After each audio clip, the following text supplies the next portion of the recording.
सोमवती अमावस्या पर पीपल की तुलसी की जो फेरी लगाते हैं तो उसमें खाली हाथ क्यों नहीं लगाते, आइए सुनते हैं गुरुजी से। सोमवती अमावस्या के दिन पीपल के वृक्ष की फेरी जो लगाई जाती है वो खाली नहीं लगाई जाती। चाहे कच्चे सूत से लगाओ, चाहे 108 आप हल्दी की गठान रख लो, चाहे आप कमलगट्टा रख लो, चाहे आप सिंदूर की डब्बी रख लो, चाहे आप दाग चिरौंजी रख लो, पर 108 वस्तु होना जरूरी है। सोमवती अमावस्या का फल ही यही है कि जिन वर कन्या का विवाह नहीं होता, जिन लड़का लड़की का विवाह नहीं होता, जिन पति पत्नी में आपसी में टकरार चल रहा हो, अदालत तक बात पहुंच गई हो, जिस घर में शांति नहीं रह रही हो, आपस में क्लेश बड़ा मचा हो, ऐसी हो गया मन में कि अब ये तनाव बहुत बढ़ गया है, संबंध टूट जाएगा, तो निवेदन है सोमवती अमावस्या के दिन आप भी सोमवती अमावस्या के दिन पीपल के वृक्ष के नीचे जाकर उस पीपल की पूजन कर कर उस पे कुंकु सिंदूर चंदन समर्पित कर कर कच्चे सूत से 7 परिक्रमा करिए।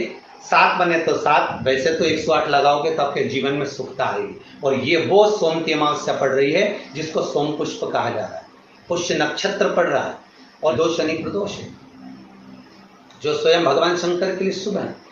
आप 108 फेरी लगाएं, चाहे दाने से लगाएं, चिरौंजी से लगाएं, जिससे भी लगाएं, पीपल की पूजन करें, जल अर्चना करें। इतना निवेदन करता हूं कि आपके घर में अशांति नहीं हो सकती, परिवार में प्रेम जरूर करेगा।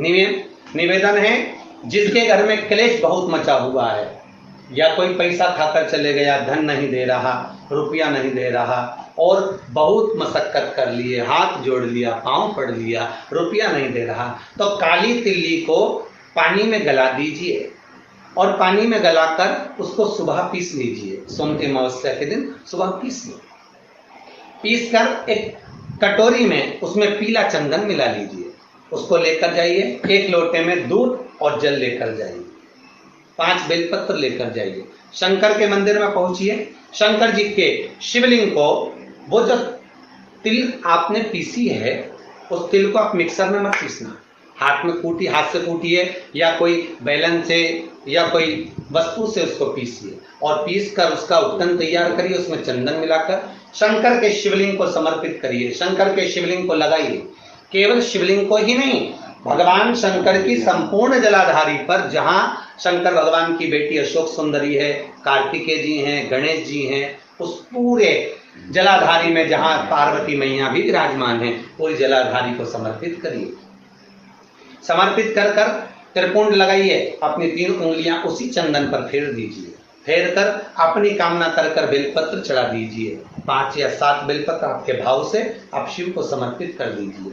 समर्पित कर कर हाथ में कलश लेकर, दूध और जल मिला हुआ पात्र लेकर शंकर को समर्पित करिए और बाबा भोलेनाथ से विनती करिए कि जिस व्यक्ति ने हमारा धन खाया है, जिस व्यक्ति ने पैसा रख लिया या कोई लेकर चले गया या कोई ऐसा काम हो गया कि वो धन आ ही नहीं रहा है, बहुत तकलीफ में है, तो बाबा से विनती करो। मुझे पूरी उम्मीद है कि सोमवती अमावस्या इस बार आप जो कर रहे हैं, अगली सोमवती अमावस्या जब आएगी, इतनी प्रसन्न चित्त में आप ये पूजन करेंगे, वापिस करेंगे और पूरे परिवार समेत करेंगे। जब आपका धन आ जाएगा, वैभव हो जाएगा, तो आप वापिस उसको धारण करेंगे।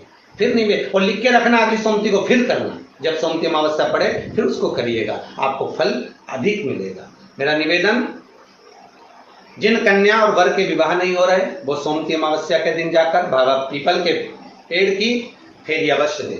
108 नहीं बने 7 अवश्य दें। पूजन कर कर, दिया लगाकर, घी का दीप प्रज्वलित कर कर बड़े आनंद में पीपल देव का पूजन करें। और निवेदन, जिस व्यक्ति को रोग बहुत हो, चाहे शुगर हो, बीपी हो, या घुटने में दर्द हो, कमर में दर्द हो, या बहुत कष्ट का जीवन निकल रहा हो, यहाँ तक कैंसर जैसी भी बीमारी यदि आपको है, तो ये सोम पुष्प को छोड़ना मत, ही सोमवती अमावस्या को मत छोड़ना। निवेदन है, आप एक पात्र जल जिसमें पीला चंदन, पात्र के जल में एक कलश में जल लीजिएगा, उसमें पीला चंदन घोल लीजिए। पीला चंदन घोलकर उसमें थोड़ी सी काली मिर्ची पीस कर मिला लीजिए, काली मिर्ची को पीस कर डाल दीजिए और उसमें 7 बेलपत्र उसके अंदर डाल दीजिए। 7 बेलपत्र के साथ में 7 वृक्ष के पत्ते कोई भी वृक्ष जो आपके पास में हो, 7 वृक्ष के पत्ते उस कलश में डाल दीजिए। घर से निकलते समय पूरे घर का भ्रमण करते हुए जिस व्यक्ति को रोग बहुत है उस व्यक्ति का स्पर्श कराते हुए वो जल शंकर भगवान के ऊपर समर्पित कर कर, थोड़ा सा जल बचाकर, पत्तियां सब शिव जी को चढ़ाकर, थोड़ा सा जल बचाकर शंकर की देहली पर चढ़ा दीजिए। शंकर की चौखट पर, भगवान शंकर के शिवलिंग की चौखट पर समर्पित करें।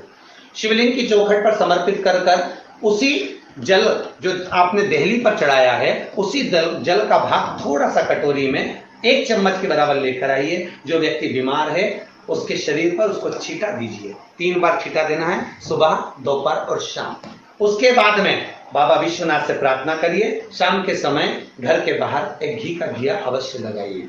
मुझे पूर्ण उम्मीद है सोमती अमावस्या रोग मुक्त करेगी, अधिक फल आपको प्रदान करेगी, सुख का अनुभव कराएगी, आपके जीवन का कल्याण करेगी।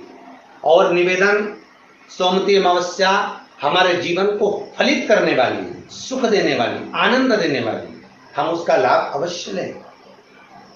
जो बच्चे पढ़ने में कमजोर है या कोई विद्या के लिए किसी एग्जाम में बैठ रहे हैं, गवर्नमेंट के एग्जाम में बैठ रहे हैं और बच्चे उस एग्जाम में पास नहीं हो पा रहे हैं या निकल नहीं पा रहे हैं, या कोई टीचिंग के लिए, बैंकिंग के लिए आप अप्लाई कर रहे हो, नहीं हो रहा है, निवेदन है सोमती अमावस्या कल पड़ रही है, 2 स्वस्तिक आपको बनाना है। कितने स्वस्तिक बनाना है? 2 स्वस्तिक। एक स्वस्तिक कुंकू का पीपल के पेड़ पर बनाना है आपको। पीपल के पेड़ पर बनाने के बाद में जमीन पर, भूमि पर एक घी का दिया लगाना है। दूसरा स्वस्तिक शंकर के मंदिर की चौखट पर आपको बनाना है, किसी भी एक साइड में, चाहे राइट में बनाना चाहे लेफ्ट में बनाना। शंकर के मंदिर पर जो स्वस्तिक बनाओगे वो पहले पीपल के वृक्ष के बनाना है। पीपल के वृक्ष के बनाने के बाद में शंकर के मंदिर में शाम के समय आप जाकर स्वस्तिक बना सकते हैं। दोपहर से लेकर शाम तक कभी भी स्वस्तिक बनाएं और एक घी का दिया वहां रखता है। बस इतना याद रखना, पीपल के पेड़ के नीचे जो स्वस्तिक बनाओगे वहां जो घी का दिया लगेगा उसमें गोल बत्ती लगेगी, फूल बत्ती लगेगी। शिव मंदिर की चौखट पर जो दिया लगाओगे उसमें 2 बत्ती लगेगी, लंबी वाली, लंबी बत्ती 2 लगेगी घी की। वो बत्ती आपको शंकर के मंदिर पे दिया कहाँ रखना है? जहां स्वस्तिक बनाओगे उसी के ऊपर 2 बत्ती का दिया लगाओगे। उस समय पर दिए का जो बत्ती है उसका मुख अपनी ओर होना चाहिए और भगवान शंकर की चौखट पर प्रणाम कर कर, निवेदन कर कर, नमन कर कर आप आइए। आपके जीवन में सफलता प्राप्त होगी। आप जिस चीज की कोचिंग कर रहे हो, जिस चीज में उतरना चाहते हो, आपको वह फल प्राप्त होगा।